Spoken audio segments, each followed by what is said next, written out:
The signal arrived during the autumn equinox of 2047, cutting through the background noise of space like a knife. Dr. Sarah Chen sat frozen at her workstation in the Arecibo Recovery Project, her coffee growing cold beside her keyboard as she stared at the wavelength patterns dancing across her screen.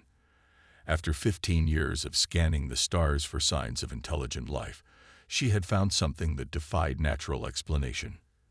The message was elegant in its simplicity, a mathematical sequence that described the precise orbital patterns of Earth's solar system, followed by 3 words that made her blood run cold. "We remember you." Within hours, the world's leading astronomers confirmed what their instruments had been quietly warning them about for weeks. Massive objects were moving through the Kuiper Belt, their trajectories aimed directly at Earth. They were massive, each one larger than humanity's largest cities, and they were slowing down. Admiral Helena Rodriguez stood before the United Nations Security Council 3 days later, her weathered face illuminated by the holographic display showing the approaching vessels. "Ladies and gentlemen," she began, "we are looking at a fleet of approximately 300 objects, each measuring between 15 and 30 kilometers in length. They're decelerating in a way that violates our understanding of physics, and they'll reach Earth orbit in approximately 72 hours. The room erupted in controlled chaos as representatives demanded answers to questions no one could possibly answer yet. Were they hostile? Could Earth's combined military forces offer any meaningful defense? Should the public be informed? Their questions were answered before any decisions could be made. The aliens, whom humanity would come to know as the Nexus, didn't wait for Earth to prepare. Their first attack came without warning, targeting military installations across the globe with weapons that seemed to fold space itself, erasing matter from existence with terrible precision. "They're not just attacking our defenses," Rodriguez reported from the underground command center in the Andes, watching as cities went dark across the globe. "They're systematically dismantling our infrastructure, power grids, communication networks, transportation hubs. They know exactly where to hit us to cause maximum disruption with minimal casualties." Dr. Chen, now working alongside military scientists in a hidden facility beneath the Pacific Ocean, made the first breakthrough in understanding their attackers. "They're not just advanced," she explained to Admiral Rodriguez over a secured quantum channel. "They're evolved. Their technology isn't built, it's grown. And something about their attacks, it's like they're searching for something specific. The Nexus ships move with terrible purpose, their attacks precisely calculated yet strangely restrained. They could have wiped out humanity in hours, yet they chose a methodical approach that left most population centers intact while destroying humanity's ability to coordinate any meaningful resistance. But humanity had not survived millions of years of evolution by being easy prey. In underground bunkers and hidden facilities across the globe, scientists and soldiers worked together, studying every scrap of data from each encounter. Dr. Chen's team made the first critical discovery. The Nexus ships emitted unique energy signatures before each attack, a fraction of a second of vulnerability that might be exploited. Admiral Rodriguez authorized the first counterattack 56 days after first contact. A coordinated strike using hastily modified particle accelerators caught a Nexus vessel in mid-attack, disrupting whatever exotic physics they used for their space-folding weapons. The alien ship didn't explode. It unraveled, coming apart in ways that defied conventional physics. In its death throes, it broadcast a message that was picked up by every remaining receiver on Earth. "The children remember. The children fight. Perhaps they are ready." As humanity prepared for the inevitable response, Dr. Chen made a discovery that would change everything. In the wreckage of the destroyed Nexus ship, she found something impossible: genetic markers that seemed horrifyingly familiar. The Nexus weren't just aliens coming to conquer Earth. They were coming home, and humanity's very existence was proof of something that had gone terribly wrong in their ancient plans. The real war was just beginning, and its outcome would determine not just humanity's future, but the very nature of life in the galaxy. Deep beneath the Antarctic ice, in a facility carved from the ancient glacier, Dr. Chen stared at test results that defied everything she thought she knew about human evolution. The genetic markers found in the Nexus wreckage weren't just similar to human DNA. They were perfectly complementary, like a key designed to fit a lock that humanity didn't know it possessed. "Look at this," she said to Admiral Rodriguez, who had flown in under the cover of a magnetic storm that kept the Nexus ships at bay. On the holographic display, 2 DNA strands danced in parallel, one human, one alien. Our junk DNA, the parts we thought were leftover evolutionary debris. They're not junk at all. They're dormant instruction sets, like backup code in a computer program. The Admiral's face remained stoic, but her hands tightened on the edge of the console. "What exactly are you telling me, Doctor?" "I'm telling you that we were engineered," Chen replied. Her voice steadied despite the magnitude of her discovery. But something went wrong. The Nexus, they're not just invading. They're trying to finish what they started millions of years ago. Above ground, the war continued. The Nexus had adapted to humanity's first successful counterattack, their ships now moving in complex formations that made targeting their vulnerable moments nearly impossible. But humans adapted faster. Underground factories, protected by layers of rock and experimental quantum shielding, worked around the clock to produce weapons based on the particles accelerator technology that had proven effective.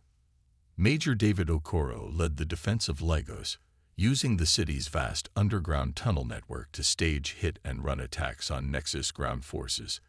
His teams had discovered that the alien technology, while incredibly advanced, struggled to maintain efficiency in Earth's atmosphere. "They're like deep-sea creatures trying to fight in open air," he reported to command. "Every hour they spend in our atmosphere degrades their systems by 0.3%. This vulnerability became humanity's first real advantage. The Nexus ships were forced to return to high orbit periodically, creating windows of opportunity that human forces exploited with increasing success. But it was in the genetic labs that the real breakthrough occurred. Dr. Chen and her team had begun experimenting with activating the dormant sequences in human DNA. The results were both promising and terrifying. Test subjects demonstrated increased cognitive abilities, enhanced cellular regeneration, and most importantly, a strange resonance with Nexus technology. "It's like they left us a backdoor," Chen explained to a gathered council of military and scientific leaders. "These sequences don't just change our biology. They change how we interact with their technology. We're not just fighting them anymore. We're beginning to understand them." The first successful integration of human consciousness with salvaged Nexus technology came at a heavy price. Lieutenant Sarah Martinez volunteered for the procedure, allowing the dormant sequences in her DNA to be activated. For 6 hours, she was able to interface directly with a recovered Nexus navigation system, reading its alien code as easily as her native Spanish. When she regained consciousness, her eyes had changed color, and she spoke with a certainty that chilled everyone in the room. "They're afraid," she said, "not of what we are, but of what we've become. We evolved in ways they never predicted, developed strengths they never intended. We're their greatest success and their worst nightmare." Admiral Rodriguez authorized the expansion of what was now called the Awakening Protocol, but only with volunteers and under strict controls. Each success brought new insights into Nexus technology, and each failure brought them closer to understanding the true purpose of humanity's engineered heritage. In orbit, the Nexus ships began to change their tactics. They no longer attacked population centers, instead focusing their efforts on specific locations around the globe, places where ancient ruins lay buried beneath centuries of human civilization. They were searching for something, and Dr. Chen was beginning to suspect that humanity's engineered DNA was meant to be more than just a means of control. "We're not their creation," she told Admiral Rodriguez late one night as they watched a live feed of Nexus ships excavating an ancient site in the Gobi Desert. "We're their successors, and I think they're starting to realize they made us too well." The war had entered a new phase. Humanity was no longer just fighting for survival. They were fighting for answers to questions about their very existence. And somewhere in their engineered DNA lay the key to not just defeating the Nexus, but to understanding humanity's true place in the cosmos. The skies over Sydney blazed with unnatural light as Lieutenant Martinez, her modified nervous system interfaced with salvage Nexus tech, led the first coordinated counter-offensive against the alien fleet. Through her enhanced perception, she saw what normal human eyes couldn't: the subtle patterns of space-time distortion that preceded each Nexus attack. They're not just weapons, she transmitted to the underground command center. Their entire technology is based on manipulating the fabric of reality. But they have to follow rules. Laws of physics we're only beginning to understand. Her consciousness stretched across the battlefield, directing squadrons of modified fighters with thought-speed precision.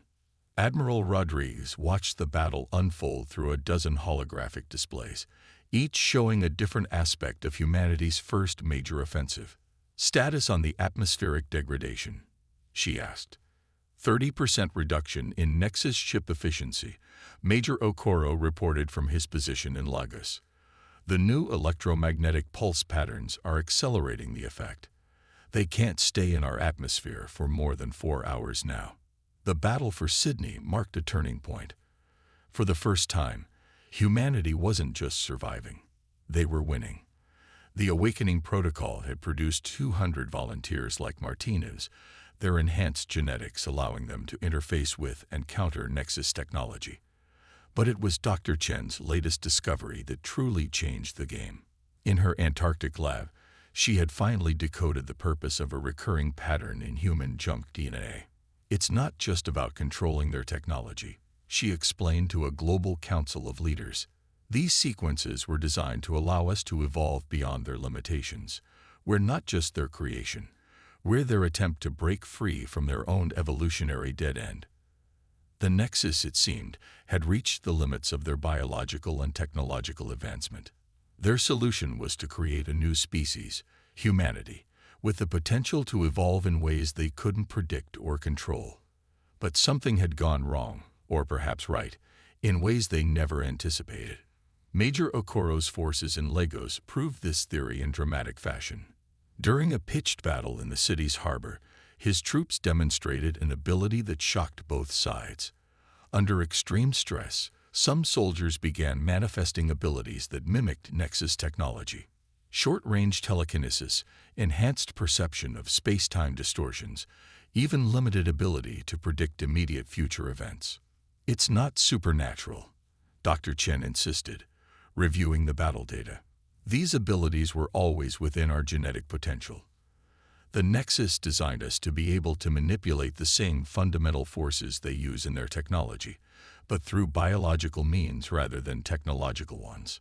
The aliens' response to these developments was immediate and revealing.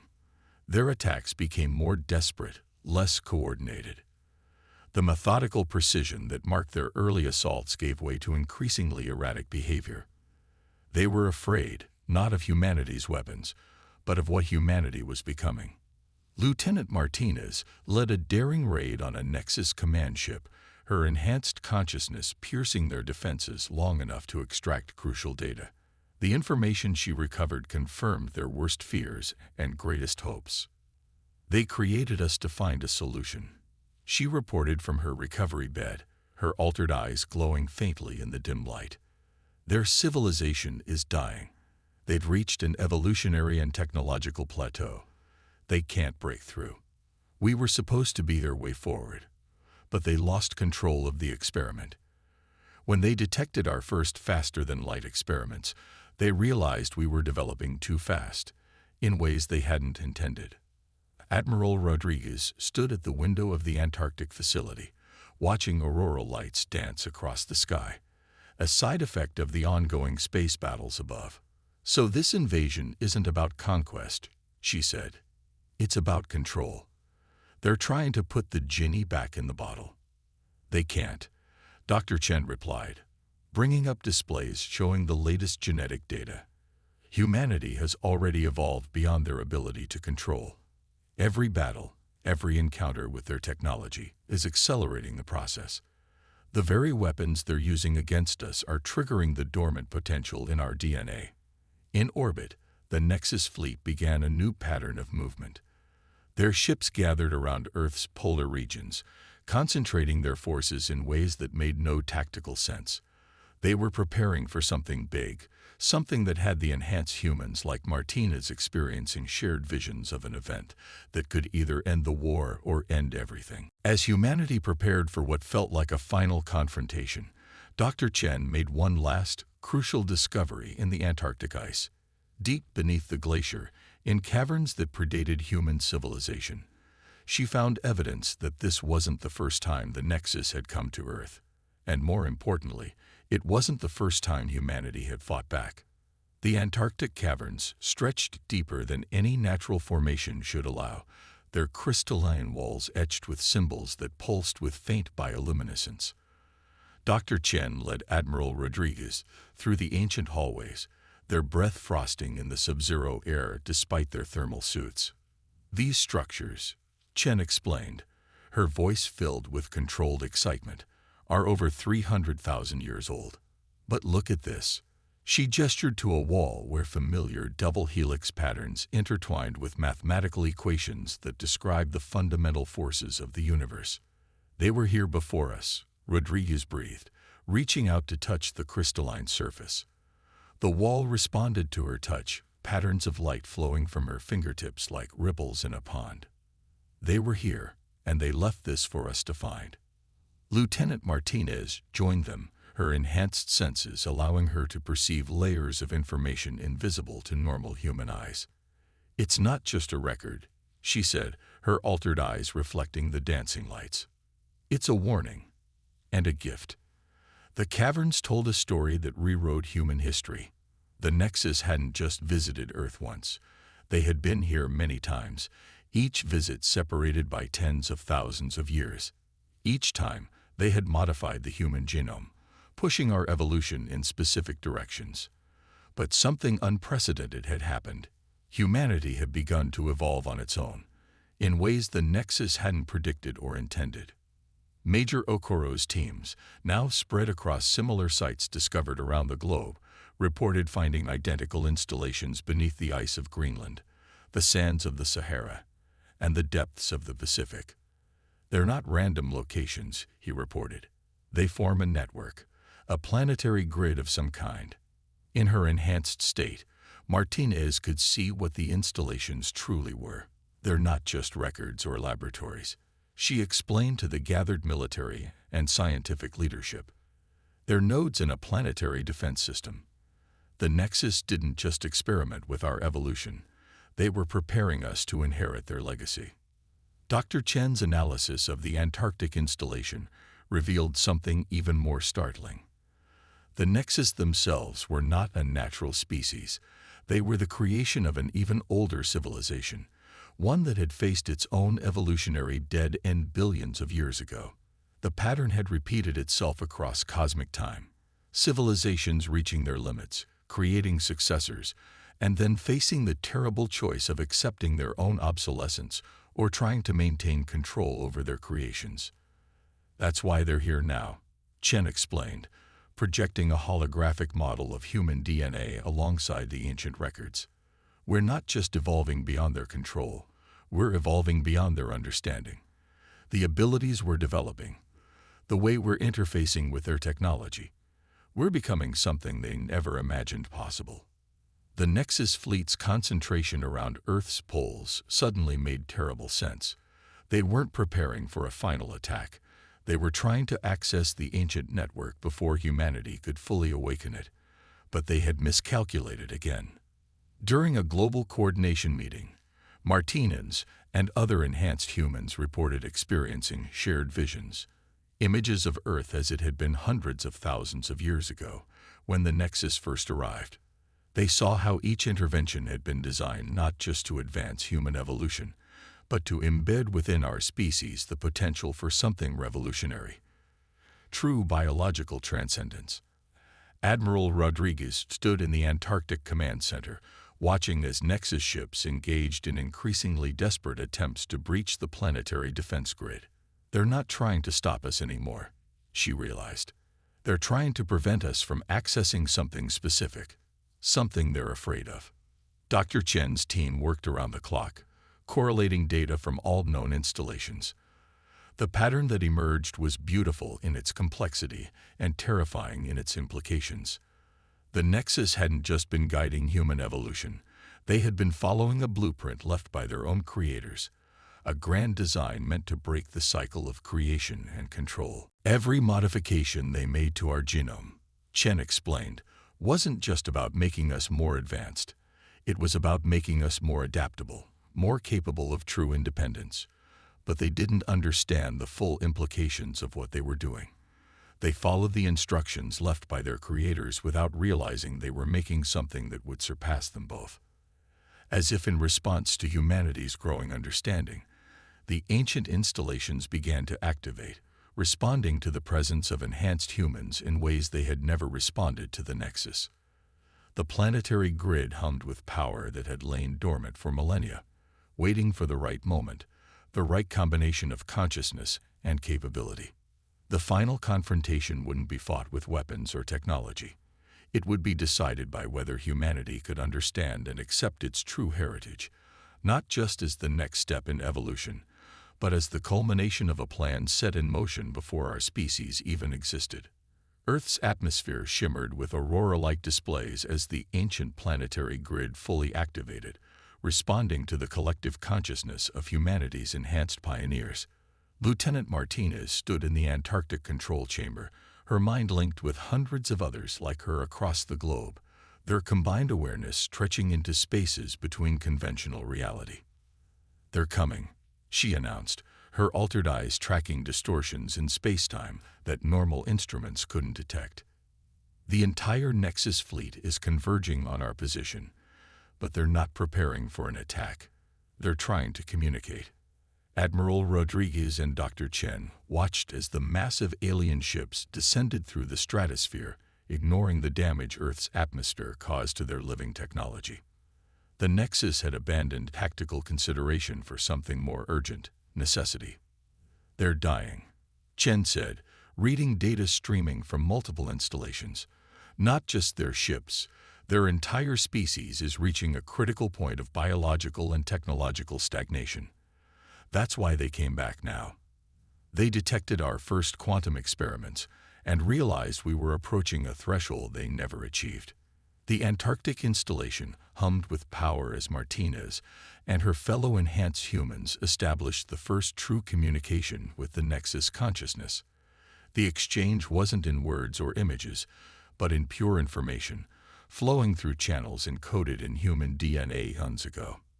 "They're showing us everything," Martinez reported, her voice distant as her mind processed vast streams of cosmic history, the civilization that created them, the ones that came before. "It's all been building to this moment. Every iteration, every cycle of creation and evolution was meant to lead here." Major Okoro's teams, positioned at installations worldwide, reported similar revelations. The Nexus shared their complete history, how they had been created by a civilization that recognized its own limitations, how they had been given the task of seeding the galaxy with new potential, and how Earth, with its unique conditions and isolated position, had been chosen as the site for their greatest experiment. Humanity wasn't just another attempt at creating successors, Chen explained, watching as complex genetic data filled her screens. "We were designed to break the cycle completely. Every modification they made to our genome wasn't about control. It was about unleashing potential they themselves couldn't comprehend."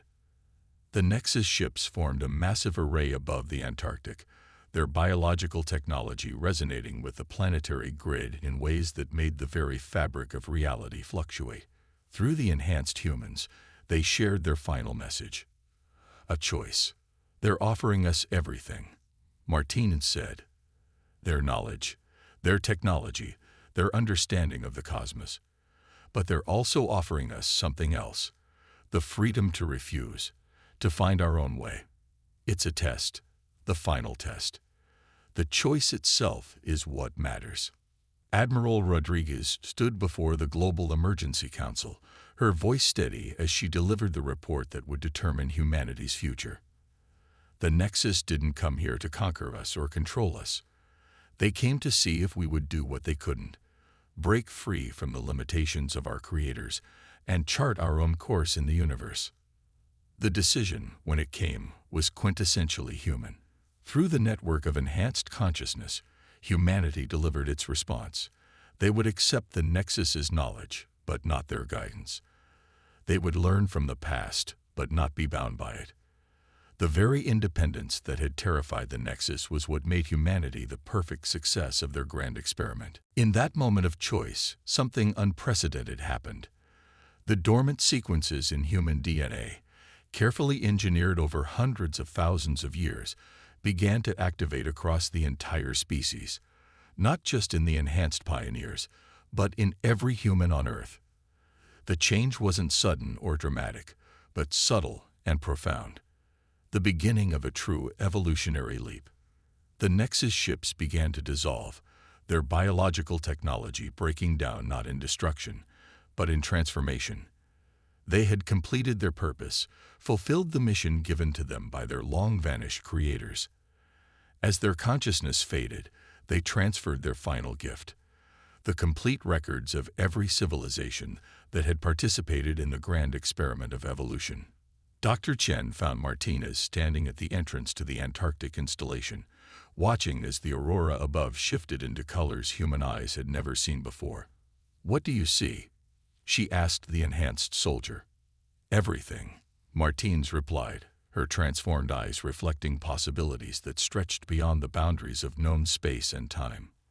"They succeeded, you know, not by controlling us, but by failing to control us. We're not just their children or their successors, we're something entirely new." Admiral Rodriguez joined them, her own consciousness already beginning to expand with the species-wide transformation. "So what now?" she asked, looking up at the stars that suddenly seemed much closer, much more accessible. "Now," Martine said, a smile playing across her face, "we do what humans have always done. We explore, we adapt, we evolve. But this time, we do it on our own terms." Above them, the stars beckoned, and humanity, no longer bound by the limitations of their creators or their own preconceptions, prepared to take their first true steps into the cosmic dawn. They had faced extinction and emerged not just survivors, but pioneers of a new way of being, ready to forge a path that no species had walked before.